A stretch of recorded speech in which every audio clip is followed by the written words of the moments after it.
Insap, Inspirasi Sabda Gereja Kristus Raja Paroki Bachiro. Selamat pagi dan selamat berjumpa kembali dengan Inspirasi Sabda dari Gereja Paroki Kristus Raja Bachiro, Yogyakarta. Perkenalkan, saya Frater Yohanes De Brito Igo, CSSR. Marilah kita menyiapkan hati dan batin kita untuk mendengarkan sabda Tuhan. Inilah Injil suci menurut Matius. Dalam khotbah di bukit, Yesus berkata, "Waspadalah terhadap nabi-nabi palsu yang datang kepadamu dengan menyamar seperti domba, tetapi sesungguhnya mereka adalah serigala yang buas. Dari buahnya lah kalian mengenal mereka. Dapatkah orang memetik buah anggur dari semak duri, atau buah ara dari rumput duri? Camkanlah, setiap pohon yang baik menghasilkan buah yang baik, sedangkan pohon yang tidak baik menghasilkan buah yang tidak baik. Tidak mungkin pohon yang baik itu menghasilkan buah yang tidak baik, ataupun pohon yang tidak baik itu menghasilkan buah yang baik. Dan setiap pohon yang tidak menghasilkan buah yang baik, pasti ditebang dan dibuang ke dalam api. Jadi, dari buahnya lah kalian akan mengenal mereka." Demikianlah sabda Tuhan. Terpujilah Kristus. Sahabat Inspirasi Sabda yang terkasih dalam Kristus Penebus. Buah yang baik pasti berasal dari pohon yang baik pula. Setidaknya kalimat ini merupakan inti dari Injil yang kita dengarkan hari ini. Dalam Injil, Yesus mau mengajarkan bagaimana proses hidup kita itu mencerminkan siapa diri kita. Salah satu model yang dapat menjadi panutan bagi kita adalah Santo Irenaeus, seorang martir dan uskup yang kita peringati hari ini. Santo Irenaeus adalah seorang uskup dan martir yang hidup pada abad kedua Masehi. Ia lahir sekitar tahun 130 Masehi di Smyrna, sekarang di daerah Izmir, Turki. Dia juga adalah murid dari Santo Polikarpus yang merupakan murid langsung dari Santo Yohanes, salah satu Rasul Yesus Kristus. Irenaeus dikenal sebagai seorang teolog dan penulis gerejawi yang berpengaruh. Ia dikenal karena tulisannya yang berjudul Against Heresies, melawan ajaran sesat. Karya ini membela ajaran Katolik dan menentang ajaran sesat yang muncul pada masa itu, terutama ajaran-ajaran yang dikembangkan oleh sekte Gnostik. Buah dari hidup Irenaeus ini yang dituangkan dalam tulisannya sejalan dengan pesan Yesus hari ini, yakni harus waspada terhadap nabi-nabi palsu.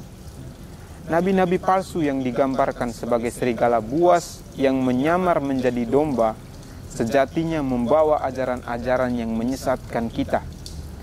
Orang-orang yang lembut dan baik terhadap kita, namun di balik itu, mereka sebenarnya sedang mengikat kita dengan kata-kata manisnya, dan kemudian menyeret kita ke dalam kesesatan dan dosa. Lalu, bagaimana kita dapat mengenali orang-orang yang menyamar seperti ini? Yesus mengatakan, "Jadi dari buahnya lah kita mengenal mereka." Maksudnya adalah kita dapat mengetahui nabi-nabi palsu itu dari hasil buah proses hidup mereka. Sahabat Inspirasi Sabda yang terkasih dalam Kristus Penebus. Pada tahun 202 Masehi, Irenaeus ditabiskan menjadi uskup Lyon, sekarang Perancis. Di sana ia melayani jemaat dan memimpin gereja dengan setia. Namun pada tahun 203, ia menjadi korban dari penganiayaan terhadap umat Kristen yang dilakukan oleh Kaisar Romawi Septimius Severus. Irenaeus menjadi seorang martir dan menjadi contoh iman yang tangguh di tengah cobaan. Pohon yang baik dengan buah yang baik selalu melalui proses yang sulit. Terkadang dalam kehidupan kita dicobai dengan persoalan-persoalan yang sangat sulit. Persoalan-persoalan itu juga sering melemahkan kita sampai-sampai tak sedikit kita mengatakan, kok gini amat ya jadi pengikut Yesus. Sampai pada titik ini, ingatlah bahwa penderitaan kita tak sebanding dengan jaminan kebahagiaan yang akan kita peroleh dari Tuhan. Lalu, bagaimana kita menghadapi persoalan-persoalan ini? Santo Irenaeus dapat kita jadikan panutan dalam menghadapi setiap kesulitan-kesulitan kita. Selain itu, doa juga adalah senjata kunci bagi kita dalam menghadapi kesulitan. Yesus ketika memasuki masa-masa sulitnya, ia berdoa dan memohon kekuatan pada Bapa di surga. Santo Irenaeus juga tertunya melakukan hal yang sama ketika menghadapi penganiayaan. Lalu, mengapa kita tidak melakukan hal yang sama? Dengan berdoa, kita dapat berkata kepada cobaan dan kesulitan yang kita hadapi, hanya segitu ya kemampuanmu. Saya punya Tuhan yang selalu membuatku. Saya punya Tuhan yang selalu membantuku. Saya tak takut lagi karena Tuhanku kuat dan tak terkalahkan.